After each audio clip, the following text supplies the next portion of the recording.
Hello everyone. Let us go ahead and continue with the same chapter that we are doing. Let's see different types of Java programming.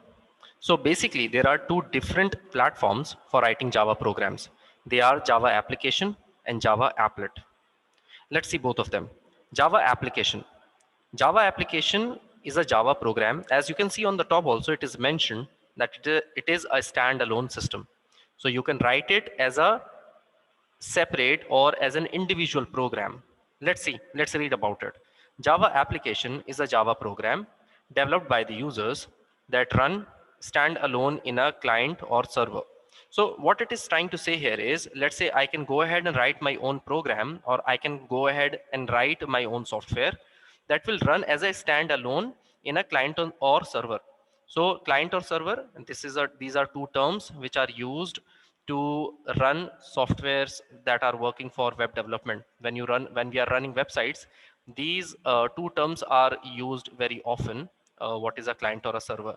Let us understand very quickly what a client and server can be. So I'm just drawing a rough diagram over here. If you have a look, so if I'm using multiple computers at the same time, so what I can do is I can install my software at one particular location, and then later on I can connect my small computers to this one main computer. Let us try to understand this way.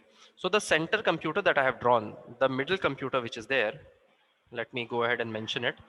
Uh, okay. So if you think about this computer which is in the center, this is the server. This is the computer where I will install my software, and from the server I can access the software from any other computer. So these other computers which are connected to the main computer are called clients.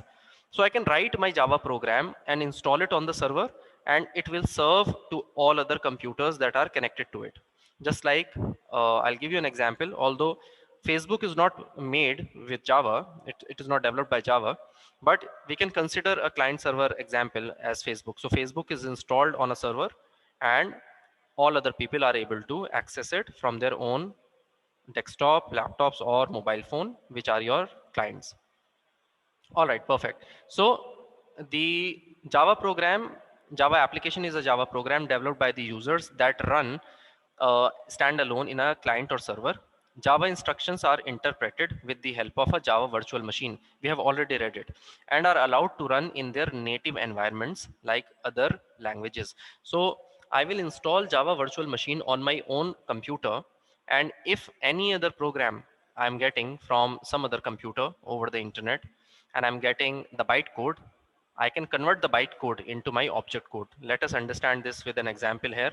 So if I have, this is the bytecode that I have. Okay, this is the bytecode I'm getting from the internet or from any computer. And if I pass it from the interpreter, now this interpreter I have installed on my own computer. If I pass it from the interpreter, I will be able to get my object code and I can run it on my computer. So this is my object code.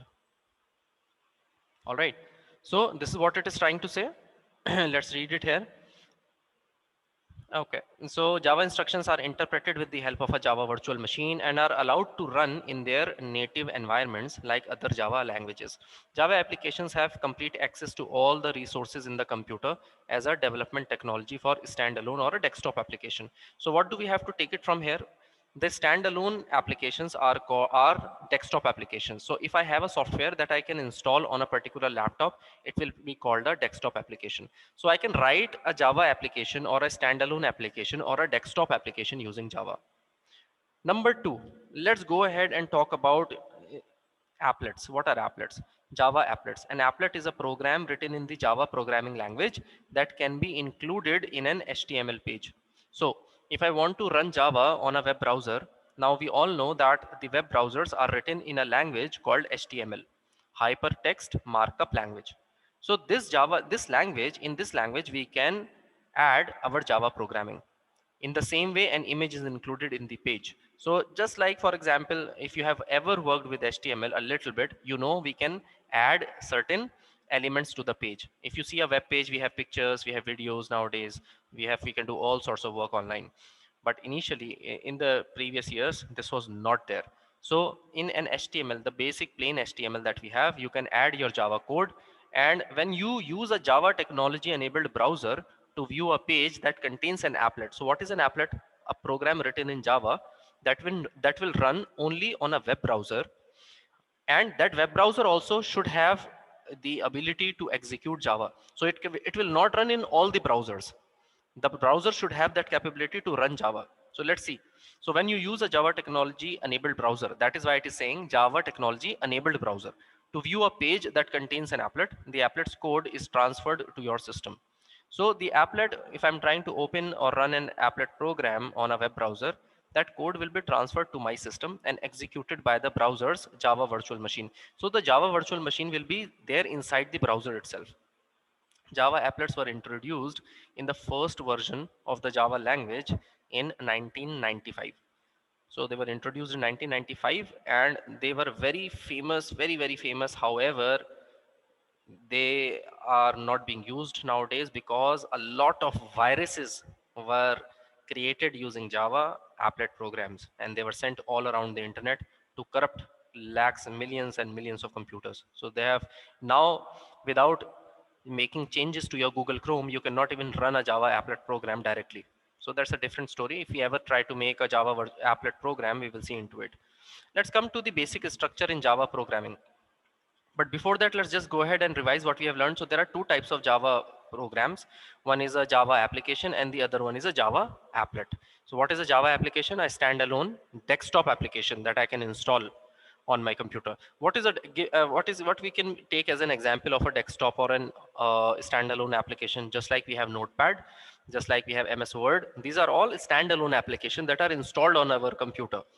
In the same way, we can make a program or a software that can run on one particular machine, and the other one is the internet applet or the Java applets which run in a web browser.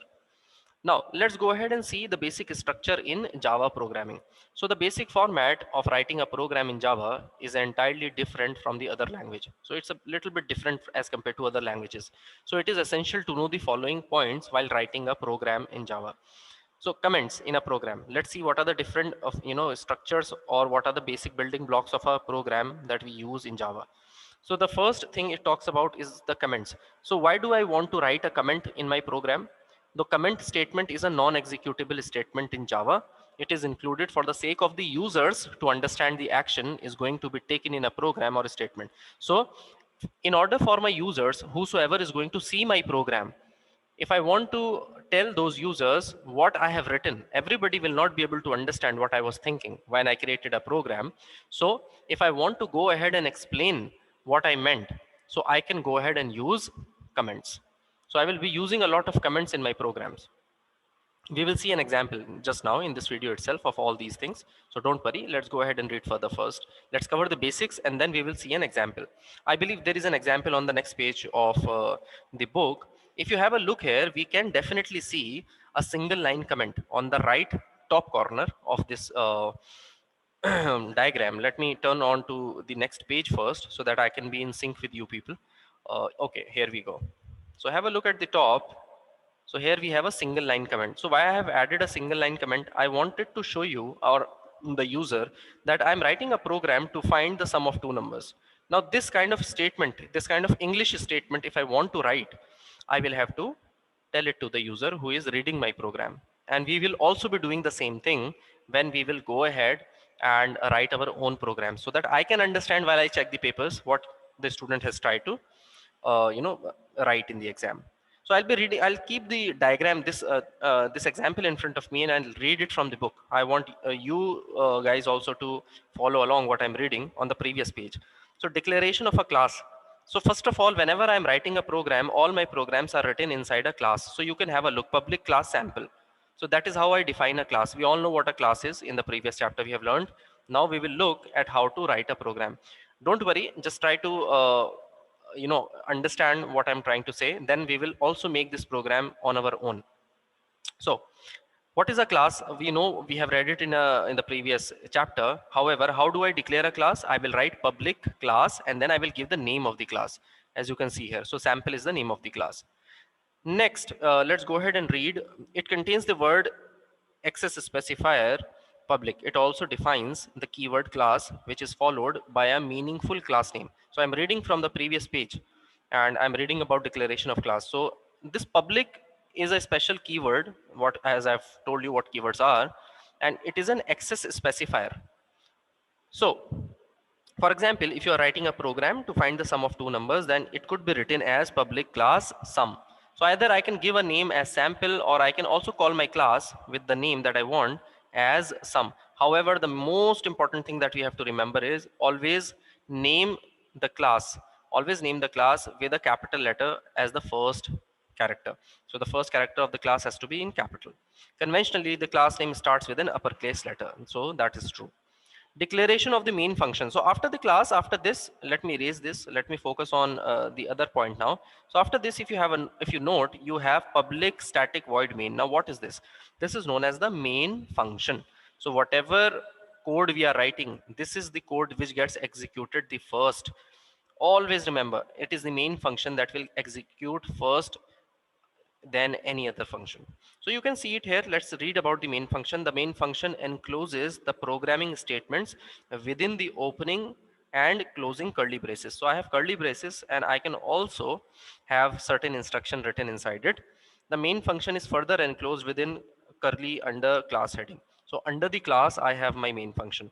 The termination of each statement must be indicated with a semicolon. So whenever I want to end a statement that I'm writing, like C is equal to A plus B, if I want to end it and I want to make sure the compiler understands I am finished writing one statement, I have to give a semicolon. All right. And that goes for almost all the instructions. The closing of the curly braces indicates the closing of a block of statement function of a class. So the moment I open the curly brace and the moment I close the curly brace, so the opening and the closing of the curly brace creates one block of code. You can have a look here on the in the diagram. Now, the final statement that we have here, system.out.println, this is a output statement that I'm using to print an output, to print a message on the screen, which is the sum of two numbers. And then later on, I want to print whatever I have added. So if I have given my result in C, it will give me the output.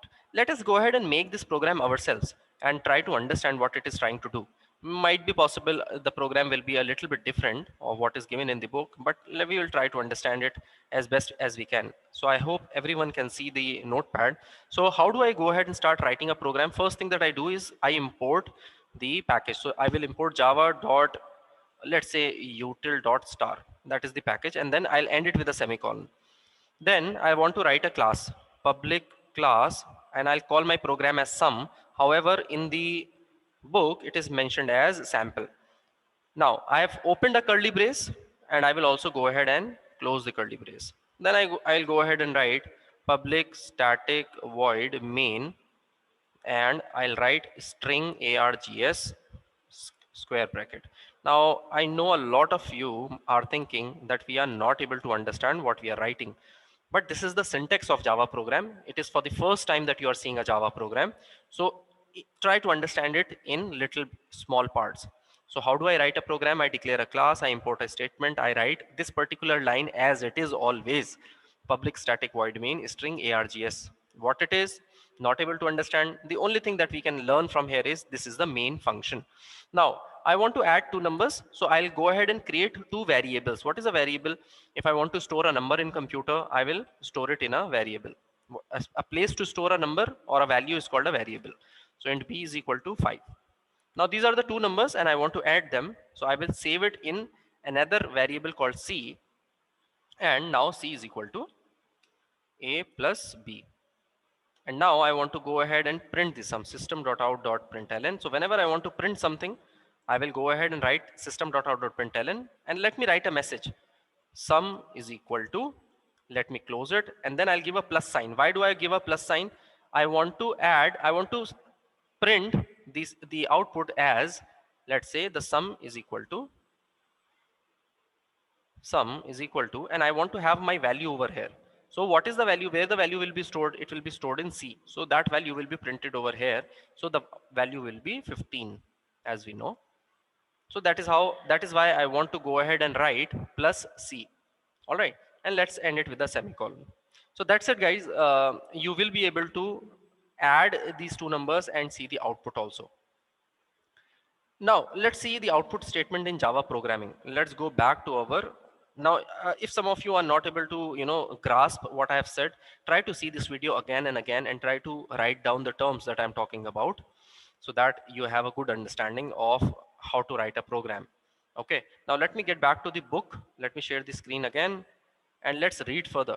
So the output statement in Java, the statement which is used to get the output of the program or to display messages on the screen, is given as system.out.println. Syntax is output statement. What's the syntax? Syntax are the rules or the grammar that we follow in order to write a program in one particular language. So output statement, then message or messages, or message with a variable. So if I want to give the output as welcome to Java programming, it is, we will write system.out.println.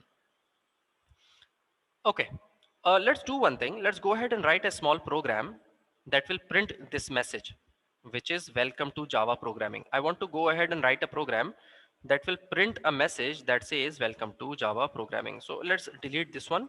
And the question is, write a program to print the message welcome to Java programming. This is the message that I want to print. Okay, and what will be my answer? So the answer will be java.util.star. I am importing public class hello, and I will also close it. Then I will write public static void main. That is my main function. I always have to write it in the same way. So not able to understand, absolutely fine. For the first day, for the first program, absolutely okay. Now I simply want to write, I would simply want to give a printout of welcome to Java programming. So this is my first program, very simple. Okay, don't worry, we will be dealing with a lot of programs one by one. However, right now, the only thing that was required was to go ahead and see how to print a message on the screen. Okay, then we will have BlueJ also. So I hope we are able to understand what we have done here. I have imported a package. I have created a class. I have created a class called hello. I have written my main function and I have simply written an output statement, welcome to Java programming. That's it, guys. A very simple program to give a message. So when I will run this program, it will print welcome to Java programming. Now, let's go ahead and see what BlueJ is. So in the next video, instead of reading what BlueJ is and how you're going to run it and what are the features, this is something that I would consider for you as as a homework. However, what I will do, we will be writing certain programs in BlueJ that I have installed on my computer. You can have a look of what I'm talking about. Let me.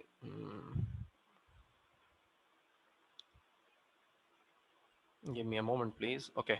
All right, no issues. I'll go ahead and show you the working of BlueJ in the next video so that we start writing very basic programs about how to take the input and how exactly what needs to be done. So we will understand that and we'll try to solve it. So up till now, except the BlueJ working, please go ahead and try to read this chapter. Don't worry about BlueJ. What is there in BlueJ, we will go ahead and see it live in the video. So I hope any problem that you're going to face, please contact me personally for any doubts that you have, and we will be good to go and start writing our programs in BlueJ directly. All right. So see you in the next video.